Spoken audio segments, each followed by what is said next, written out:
Na aula de número 1, a gente falou sobre o sermão temático, tá? E hoje não vou falar sobre o sermão textual. Relembrando aqui que temos 3 tipos de sermões, tá? O sermão textual, o sermão temático e o sermão expositivo. Então a gente vai ter a gente vai ter essas 3 aulas. A gente já falou sobre o sermão temático. Hoje falaremos sobre o sermão textual. Na próxima aula a gente vai falar sobre o sermão expositivo. E aí as últimas 3 aulas nossas vai ser sobre a interpretação desses textos que a gente colocou aí, que a gente colocou e vai colocar no esboço de cada sermão. Um ponto importante para a gente lembrar aqui, que o primeiro esboço que eu passei para vocês do sermão temático, ele serve também para o sermão textual e para o sermão expositivo, tá bom? Só vai mudar algumas coisas, mas a estrutura é a mesma. Então, vamos lá para o que significa, né, um sermão textual, né? O que é um sermão textual? O sermão textual, ele é diferente do sermão temático, tá?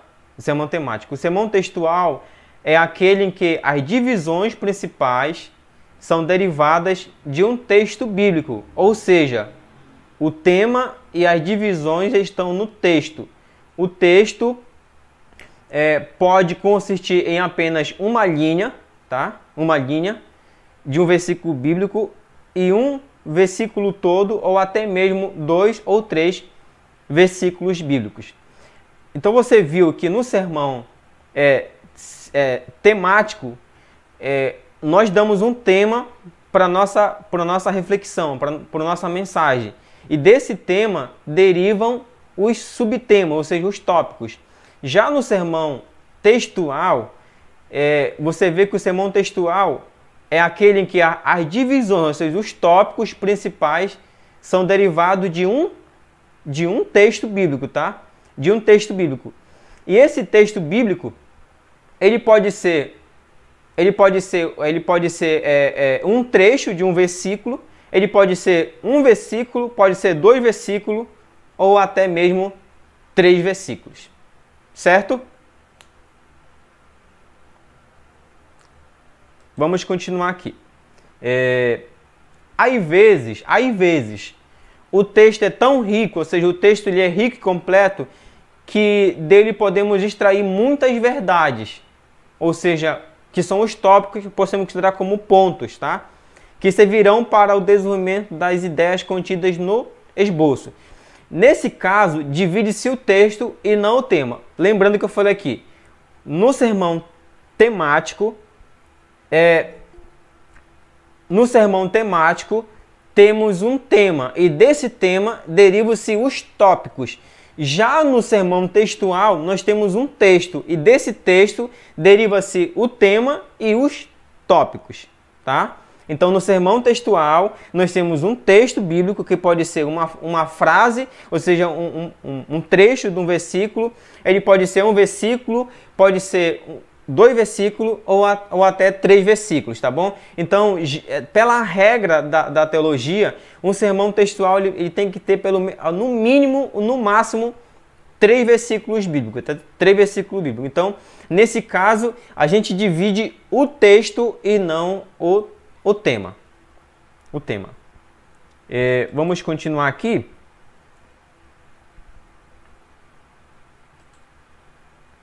Ó, um exemplo aí, ó. Salmo 24, versículo 3 e o versículo 4. O texto diz assim, ó, quem subirá ao monte do Senhor, ou quem estará no seu santo lugar? Aquele que é limpo de mãos e puro de coração, que não entrega a sua vida à mentira. Tá? Verifique aí, ó, que eu tenho um texto, tá? Eu tenho um texto que tem 2 versículos. Então, o que eu vou fazer aí? Por exemplo, eu dei um tema aí para esse texto, está bem aqui, não dá para perceber, mas o tema é quem entrará no céu, tá? Quem entrará no céu. Aí o que eu faço agora? Agora eu vou ter que achar as divisões nesse texto. Então, quem entrará no céu? É uma pergunta. Aí eu vou responder, quem tem as mãos limpas. Veja que o próprio texto, ele está me dando as divisões, tá? O próprio texto está me dando as divisões. Então, a primeira divisão que eu consigo aí colocar por um tema é aquele que é limpo de mãos. Então, a pergunta do meu tema é: quem entrará no céu? Aí, o próprio texto me responde: quem tem as mãos limpas. Aí eu coloco lá Salmo 24, verso 4, parte B, tá? Parte B. O segundo tópico é quem tem o coração puro. Não, então faça a segunda pergunta de novo. Quem entrará no céu? Quem tem o coração puro. Aí eu coloco na frente Salmo 24, verso 4, parte C. Veja que eu estou pegando aí a parte C do versículo. Por que a parte C, pastor? Porque a parte A é essa aqui, ó. Quem subirá ao monte do Senhor, ou quem estará no seu santo lugar. E a parte B é aquele que é limpo de mãos. A parte C é puro de coração. E a parte D, que não entrega a sua vida à mentira. E a parte E, nem jura enganosamente. Então você viu que eu tenho um texto, que é o Salmo 24, que tem 2 versículos, né? Os 2 versos. E aí, esse texto ele vai me dar um tema, tá? Ele vai me dar um tema. Então, ele me deu um tema, né? Ele me deu um tema, eu coloquei esse tema lá. Quem entrará no céu? Aí, os meus tópicos, ele vai me dar também meus tópicos. Então, quem entrará no céu? Quem é limpo de mãos, primeiro. Segundo tópico, quem tem o coração puro. E terceiro, quem não se entrega à mentira. E o quarto, quem não jura com falsidade. Você vê que todos esses 4 tópicos que eu tenho aí, eles estão saindo do próprio texto. Ok? Dúvida? Pergunta? Estão conseguindo entender aí? Vamos lá, pessoal. Você tem que interagir comigo aqui, senão eu não vou conseguir entender se vocês estão conseguindo captar a aula de hoje.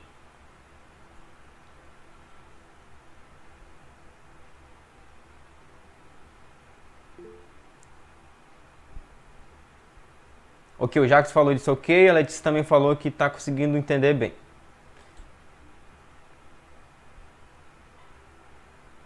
Certo, então vamos caminhar aqui.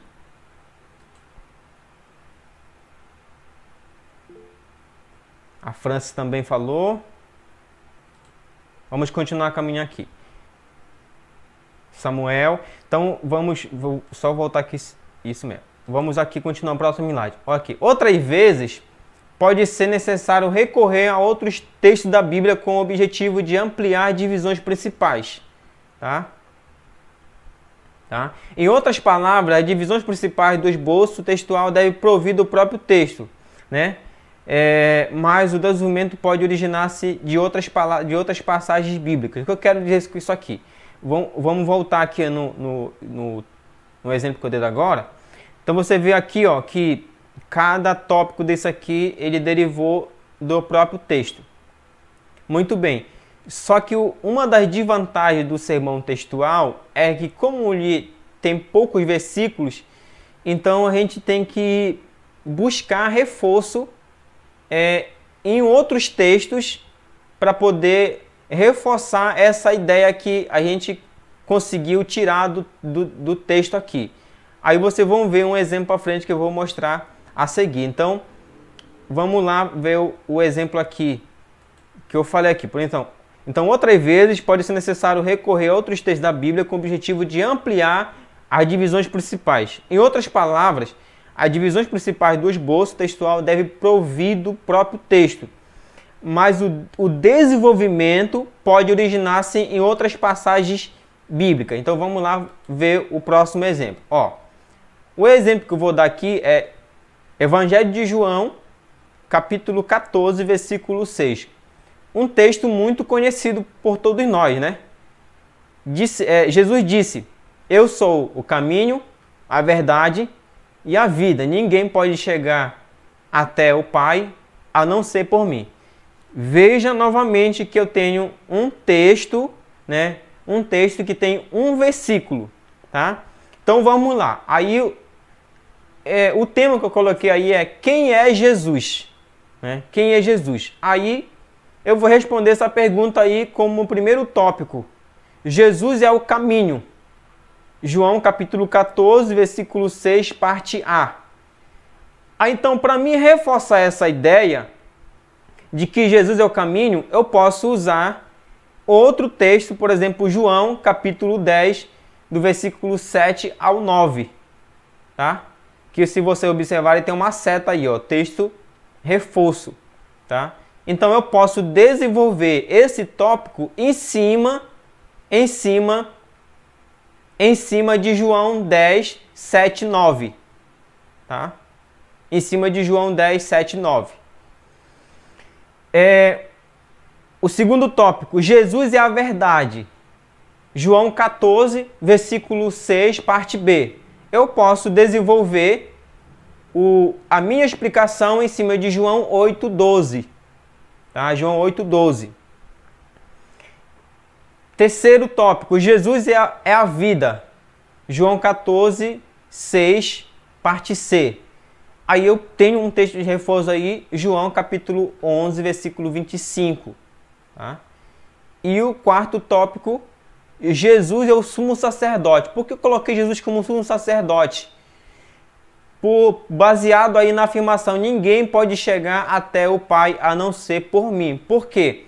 Porque no Antigo Testamento, a função do sumo sacerdote é fazer essa ligação entre o homem e Deus. Só que quando a gente vem para o Novo Testamento, o próprio texto de Hebreu vai dizer que Jesus é o próprio sumo sacerdote e ele mesmo é o sacrifício.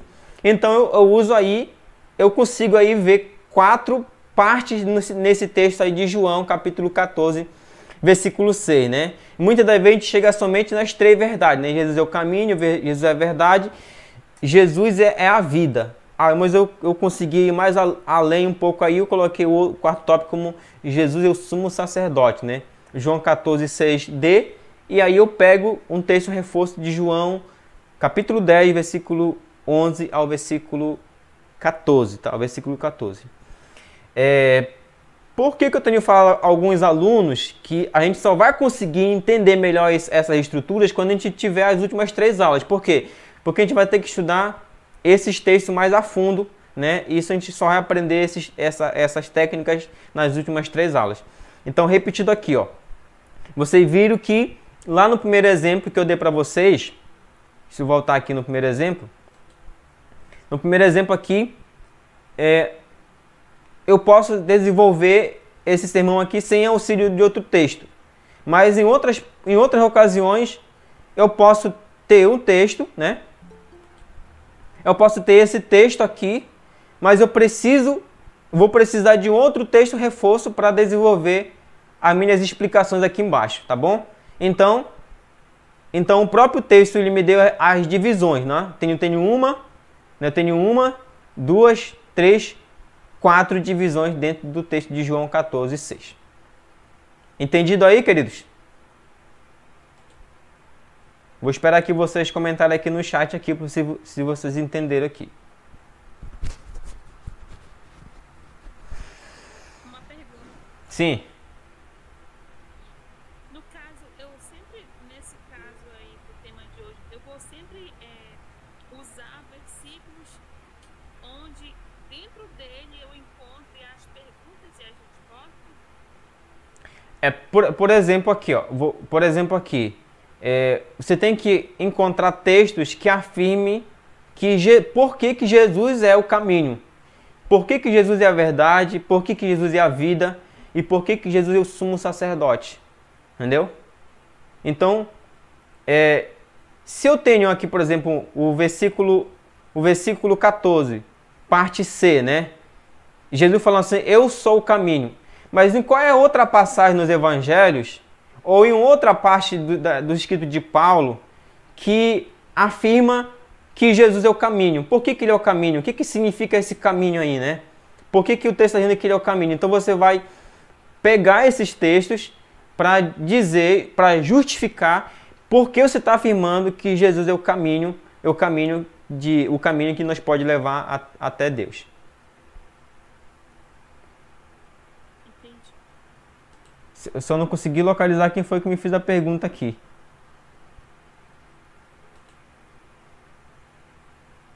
Quem foi que fez a pergunta aqui?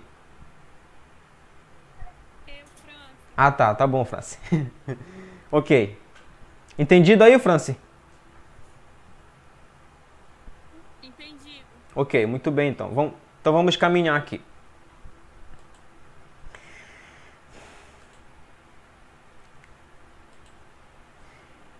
O primeiro passo para a gente fazer um sermão textual. A primeira coisa que temos que fazer é escolher um texto, tá? Escolher o texto. Lembre-se, esse texto pode ser 1, 2 ou 3 versículos, tá?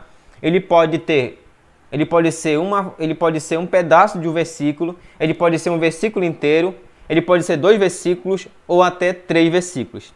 Então, o primeiro passo para preparar um sermão textual é escolher o texto. E aí, seguindo nesse ponto aí, definir a ideia central do texto. O que seria a ideia central do texto, pastor? É a verdade principal que o texto quer falar. É aquilo que o texto quer falar, tá? Então, toda vez que você olhar para um texto bíblico, por exemplo, quando você pega, por exemplo, Mateus capítulo 6, né?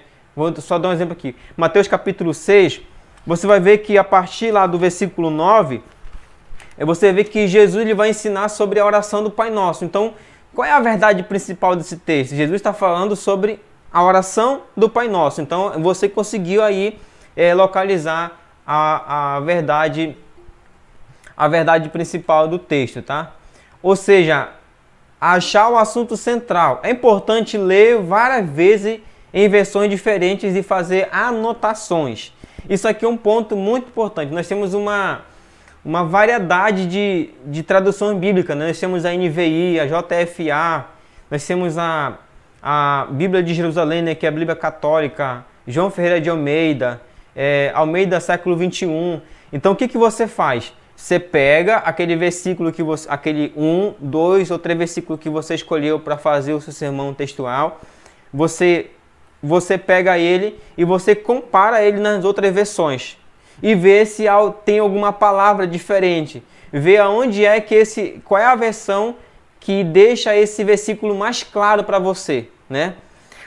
Por exemplo, se você vai, por exemplo, pegar um texto nos evangelhos, geralmente, irmãos, uma frase que está no evangelho de Marcos, geralmente ele repete-se no evangelho de João, se repete no evangelho de Lucas e também se repete no evangelho de Mateus.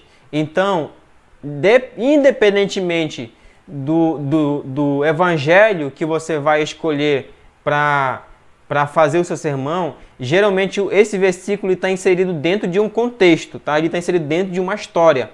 Então, às vezes é importante a gente saber quem escreveu o livro, para quem foi interessado, em que ano foi escrito e por que aquele texto está inserido ali. Então, o primeiro ponto para você fazer um sermão textual é você escolher o texto. Pode ser um versículo, 2 versículos, 3 versículos. Segundo passo, ainda nesse ponto aí, é achar a ideia central, ou seja, a verdade central que esse texto ele está falando. E aí comparar com as outras versões que você tem e fazer as suas anotações. Compreendido aí?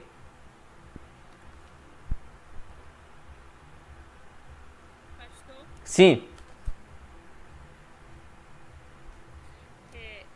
Só para me entender melhor, eu vou lhe dar um versículo aqui, aí a gente tenta. Eu aprendo melhor assim. No caso, eu escolhi João 11, versículo 25. A presença de Jesus, eu sou a ressurreição e a vida. Aquele que crê em mim ainda que morra viverá. Como seria para me desenvolver esse versículo? Cadê os outros alunos aí? Vamos lá, pessoal, vamos lá. Abre a Bíblia de vocês aí em João. Repita aí, Francis, por favor. 11:25. João. 11:25. Tá. 11:25. Deixa eu só localizar aqui o texto. João 11, 25.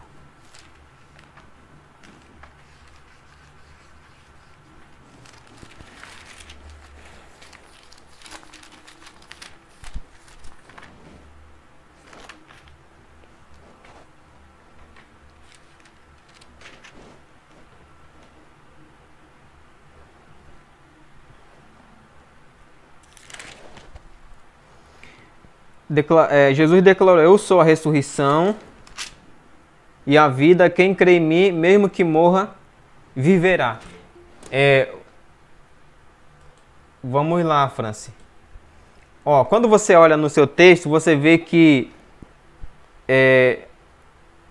você poderia perguntar, você poderia fazer aí um sermão repartindo esses pontos aqui. Ó. Jesus declarou: eu sou a ressurreição. Então você colocaria lá primeiro tópico. Deixa eu só ver se eu consigo aqui fazer uma. Eu vou tentar tirar essa tela aqui. Que seria um primeiro tópico aí. Né? Vamos ver se esse primeiro tópico aí, se você consegue achar uma repartição dentro desse texto. Né? Se tem como você quebrar esse texto em 2, 3 ou 4 partes. Né? Aí você poderia colocar o primeiro tópico aí, quem é Jesus, né? Quem é Jesus? Aí você colocaria aí, Jesus é a ressurreição e a vida. Entendeu? Ressurreição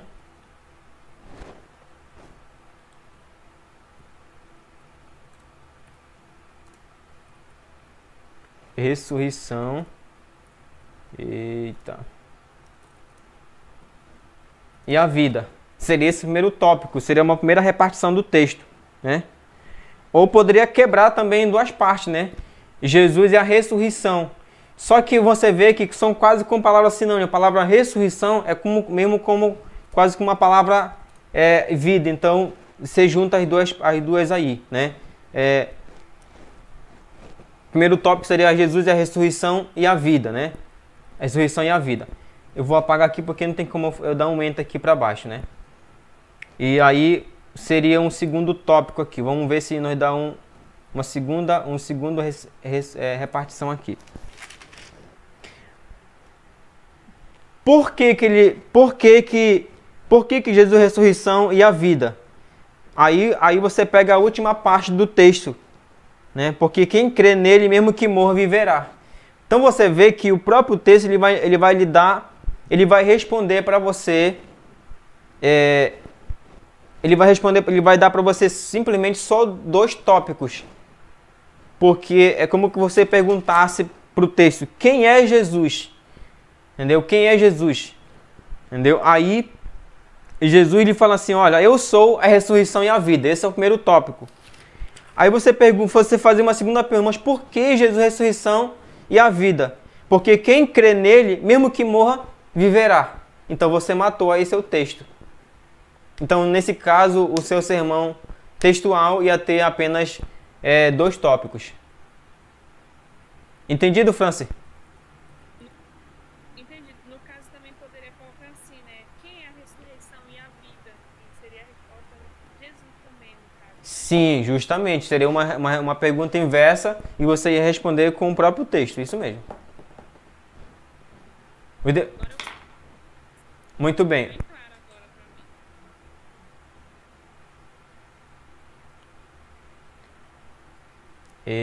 O Samuel está perguntando aqui qual é a diferença entre um sermão e uma pregação.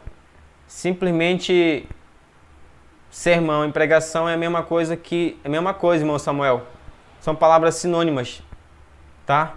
A gente só usa essas nomenclaturas para tentar facilitar a compreensão das pessoas. Deixa eu voltar aqui a colocar novamente. Então, primeiro a gente aprendeu aí o primeiro passo, né? Vamos aqui para o segundo passo. Então, olha só. Você escolheu o texto, fez o estudo minucioso, achou a ideia principal. O segundo passo é encontrar divisões, aquilo que a gente estava vendo agora ali com a Franci, tá?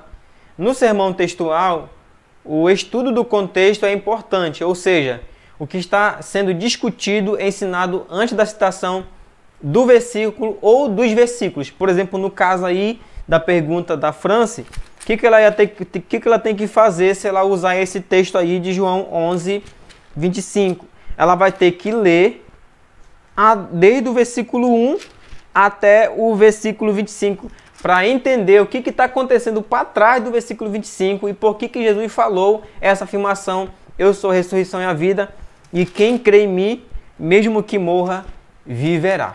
Certo? Então, o primeiro passo que você vira aí, escolher o texto, achar o assunto principal, né? Achar o assunto principal, e aí o segundo passo é encontrar as divisões. Foi aquilo que a gente viu com a França da agora aqui, né? Achar as divisões. Então, às vezes o texto vai lhe dar duas divisões, às vezes vai te dar 3 divisões e às vezes 4 divisões. Eu recomendo que vocês parem nas 4 divisões, porque isso aí a nossa mente consegue assim raciocinar e memorizar melhor quando você consegue aí colocar esses 4 passos dentro do seu sermão, tá bom?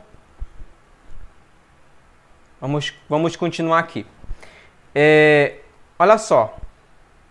O que eu falei sobre estudar o contexto? No ano de 2020, o Ministério de Ensino ele teve uma missão de escrever um sermão para a festa da colheita, tá?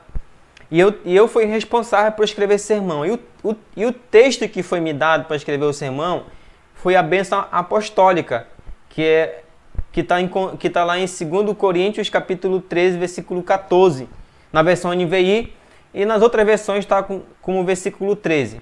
Então você vê que o próprio texto ele me dá 3 divisões, né? E o tema que eu coloquei nesse sermão foi a essência da unidade, tá? A essência da unidade. Então você vê que antes de eu entrar para os tópicos, eu tive que estudar o contexto da carta de 1 Coríntios e o contexto da segunda carta. Eu tive que saber o que cada carta estava discutindo dentro de cada assunto. Eu tive que buscar uma informação histórica desde quando chegou o evangelho na cidade de Corinto, quem foi a primeira pessoa que pregou em Corinto, como foi organizada essa igreja. Eu tive que buscar um contexto histórico para eu poder entender por que Paulo fecha a sua segunda carta à igreja de Corinto com a bênção apostólica, tá bom? Então, você vê aí que a gente já começa a estudar o texto profundamente, né? Então, como eu falei aqui, voltando aqui atrás, escolheu o texto e fez um estudo minucioso, achou a ideia principal. O segundo passo é encontrar divisões naturais. No sermão textual, o estudo do contexto é importante, ou seja, o que está sendo discutido, ensinado antes da citação do versículo ou dos versículos.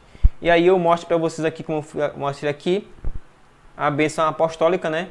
2 Coríntios capítulo 13, versículo 14. Então eu tenho que fazer uma introdução aqui, ó. Por exemplo, aqui, ó. A bênção apostólica é uma síntese do evangelho.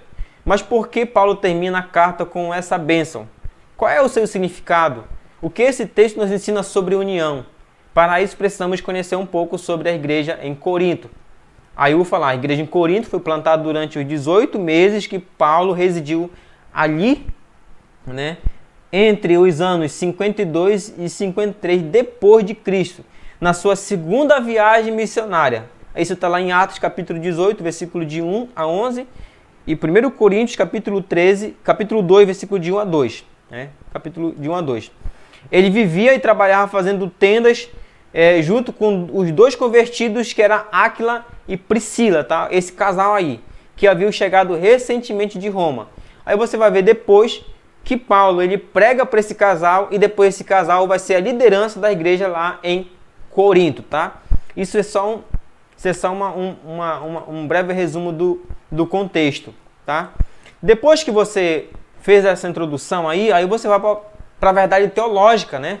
Onde eu resumi o meu sermão. No texto de 2 Coríntios, capítulo 3, versículo 14, encontramos a essência da unidade cristã. Essa essência está clara nas 3 palavras: graça, amor e comunhão, as quais nos ensino 3 verdades sobre a unidade. São essas verdades que aprenderemos a partir de agora, tá? A partir de agora. Aí, eu não coloquei aqui para vocês verem, mas depois eu vou disponibilizar para vocês o sermão por completo, para vocês entenderem o que significa estudar um contexto de um texto. Eu vou parar bem aqui e perguntar para vocês se vocês conseguirem entender essa parte aí.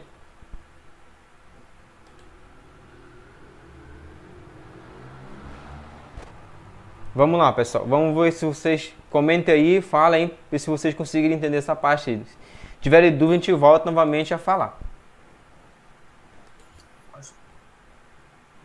Pastor? Sim? Fale um pouco mais sobre essa verdade teológica, assim, sobre chegar até ela. Tá, só se identifica aí para mim e direto. Ter uma base assim em cima dela melhor, por favor. Bom, a verdade teológica.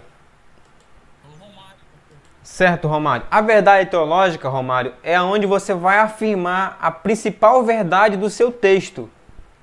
Entendeu? A principal verdade do seu texto. Por exemplo, aqui, ó. Por que eu coloco aqui? Por que ela é reduzida e ela traz assim pra gente logo os pontos principais que você trabalhar no desenvolvimento? Porque assim, ó, por exemplo, aqui, ó, no texto de 2 Coríntios, capítulo 3, versículo 14, encontramos a essência da unidade cristã. Essa essência está clara nas 3 palavras: graça, amor e comunhão, as quais nos ensinam 3 verdades sobre a unidade. São essas verdades que aprenderemos a partir de agora. Então, ela ao mesmo tempo que ela nos diz a principal verdade do texto que a gente vai trabalhar, ao mesmo tempo ela serve como uma frase de transição para os nossos tópicos. Por que ela serve como frase de transição para os nossos tópicos? Porque dentro dela existe uma palavra chamada palavra-chave. Tá? Palavra-chave. Então, a palavra-chave no caso aqui são verdades. Aí então eu vou colocar lá a primeira verdade, né? Deixa eu ver se eu tenho esse sermão aqui. Acho que eu não tenho aqui aberto, não, ele não. Mas eu vou mandar para você. Então, deixa eu voltar aqui no texto. Só um momento que deixa eu voltar aqui no texto. Ó. Eu tenho aqui o texto, só um versículo, né? A graça do nosso Senhor Jesus Cristo, o amor de Deus e a comunhão do Espírito Santo, né? Muitas das vezes a gente, como pastor, a gente até aumenta isso daqui, né? O pastor Nata que está aí, acho que o pastor Santos também entrou aqui. A gente até aumenta isso daqui, né? A gente fala que a graça do nosso Senhor Jesus Cristo, o amor de Deus e a consolação, não sei o que mais, do Espírito Santo e tal, e aí a gente vai alongando. Mas o texto é só isso aqui mesmo, tá, irmão? Então, o que acontece? Aí você vai para a sua sentença teológica, aí você vai dizer assim, olha, é como você diz assim, olha, pessoal, o que eu vou apresentar nesse texto é isso aqui, ó. O texto apresenta esse ponto, e são esses pontos que veremos a partir de agora. Ou seja, vamos usar aqui um exemplo, novamente o exemplo que dá agora ali da França, né? Por exemplo, o texto de João, capítulo 11, versículo 25, apresenta Jesus como sendo a ressurreição e a vida. Sendo a ressurreição e a vida. E quem crê nele não morrerá. Então são essas verdades que aprenderemos a partir de agora. Então você resumiu aquilo que você vai falar para frente, né? Vamos usar um outro texto aqui, Mateus capítulo 6, a partir do versículo 9. O texto de Mateus capítulo 6, versículo 9, Jesus nesse texto nos ensina como devemos orar. E são essas verdades que veremos a partir de agora. Entendido, Romário?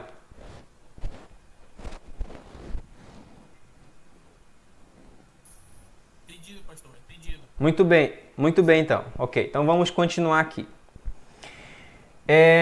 Para uma interpretação correta das Escrituras, é fundamental relacionar o texto ao seu contexto.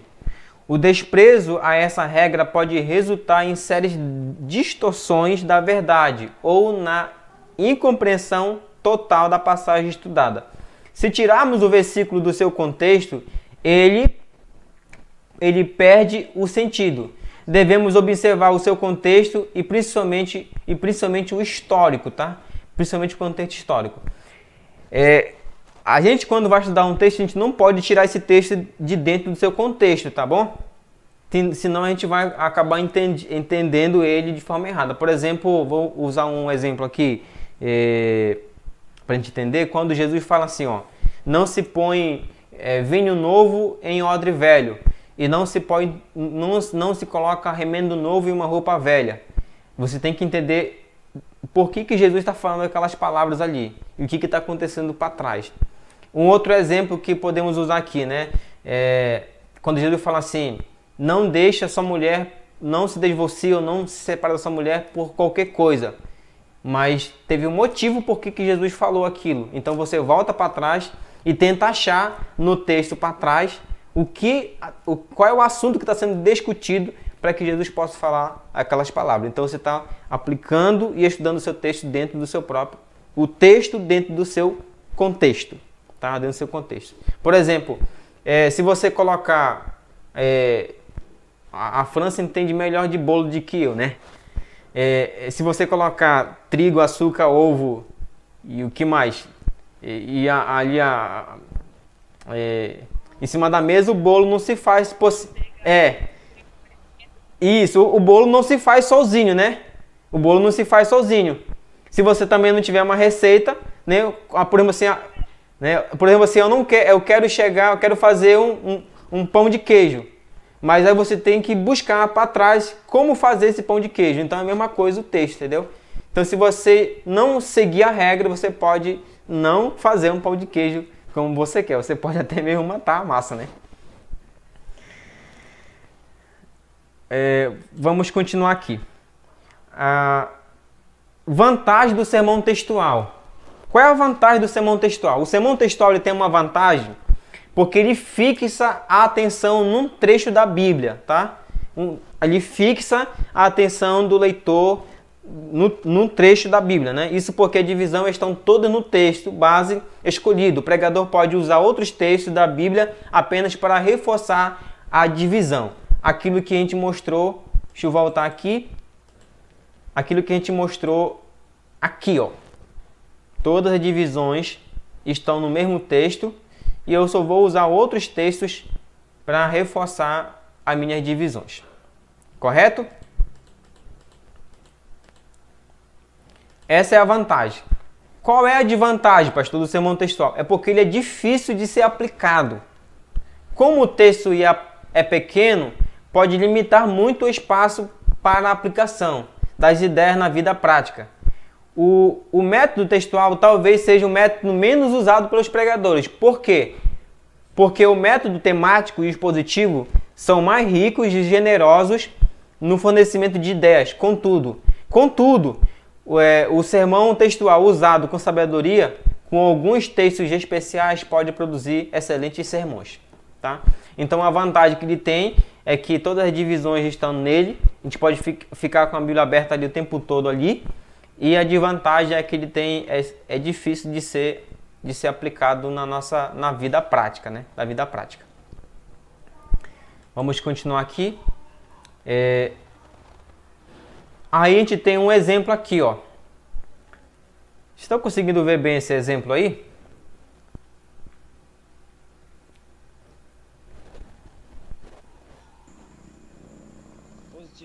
Ok, então vamos lá. O texto que eu estou utilizando aí é João 3,16. Porque Deus tanto amou o mundo que deu o seu Filho unigênito para que todo o que nele crê não pereça, mas tenha a vida eterna. Eu coloquei o tema desse sermão como o grande presente. Por que eu coloquei como grande presente? Porque os meus tópicos, olha só, ele deu 6 tópicos. Esse texto me dá 6 repartições. Então, olha só. Eu coloco uma introdução, por exemplo, assim, todos nós gostamos de ganhar presente. Portanto, todos nós gostamos de ganhar presente. Portanto, ganhamos somente quando merecemos. Porém, você já pensou em ganhar um presente sem merecimento algum? Veremos a partir de agora o que presente é esse, tá? Que presente é esse? Aí vem a minha verdade teológica aí. O texto de João, capítulo 3, versículo 16, nos ensina 5, na verdade aí são 6, né? São 6 verdades que Ser verdade que precisamos aprender sobre a salvação pela graça. Aí a primeira verdade. Quem é o doador do presente? Aí o próprio texto me responde. Deus. Deus, né? Deus Pai, tá? O próprio texto vai me responder isso aí, ó. Deus Pai. Quem é o doador do presente? Deus Pai. Então eu uso aí o versículo 16 da parte A. Segunda verdade. O que levou o doador a dar esse presente? Amor, né? Tanto amor, entendeu? Tanto amor, o amor dele, tá? Terceira verdade. Qual é o alvo do doador? Aí você tem a palavra mundo, tá? Essa palavra mundo aqui, ela não é mundo como cosmo, é mundo como humanidade, é ser humano, tá? Isso que a gente vai estudar essa palavra no original, ela tá lá, ela não tá como cosmo, ela tá como humanidade, tá bom? Então você tem aí quem é o doador do presente? Deus. O que levou, né? Qual é a motivação dele para dar esse presente? O amor dele. Qual é o alvo desse doador? Qual é o alvo do doador? O mundo. A quarta verdade. Que presente é esse? O seu filho unigênito, tá? E a quinta verdade. Qual é a condição para ganhar esse presente? Crer em quem? No filho dele. E a sexta verdade. Que presente é esse? A vida eterna, né? A vida eterna. Então você vê aí que a gente tem um texto, João 3,16, é um esboço de um sermão textual. O próprio texto me dá todas as repartições para me fazer aqui o meu esboço. Certo? Vamos continuar aqui. Eu acho que aqui fino a nossa aula. Deixa eu ver aqui. Ah, tá. Nós temos mais um outro exemplo aqui. Esdras capítulo 7, versículo 10. O propósito do coração de Esdras. Aí você tem, pois Esdras tinha decidido dedicar-se a estudar a lei do Senhor e a praticá-la e a ensinar os seus decretos e mandamentos aos israelitas. Sem olhar aqui, irmãos, para esse ponto, para essa repartição aqui embaixo, vocês conseguem ver as três repartições aqui no texto de Esdras, capítulo 7, versículo 10? Olha, o próprio texto está nos dando a repartição aí, ó. Primeira, né? Esdras estava disposto a conhecer a palavra de Deus. Esdras capítulo 7, versículo 10, parte A. Pois Esdras tinha decidido dedicar-se a estudar a lei do Senhor. Então essa é a primeira parte do texto. Segunda parte do texto. Esdras estava disposto a obedecer a palavra de Deus, ó, e a praticá-la, colocar na prática. E terceiro, Esdras estava disposto a ensinar a palavra de Deus. Aí vem assim a última parte. E a ensinar os seus decretos e mandamentos aos israelitas. Então você vê que o próprio versículo vai lhe dar as repartições. Vamos continuar aqui. E aí é o exercício que você vai ter que fazer, tá? O exercício. Na última aula, eu esqueci de falar isso para vocês aqui. Mas eu vou deixar agora. Então, aqui vocês vão fazer um exercício. Vocês vão escolher um texto. Um desses textos que estão aqui, ó. Desses textos que eu estou dando aqui para vocês como sugestão. Ou outro texto que vocês têm em mente aí. E vocês vão fazer um sermão. Um esboço de um sermão textual. Tá? E aí, aqui algumas dicas de alguns livros que podem ajudar você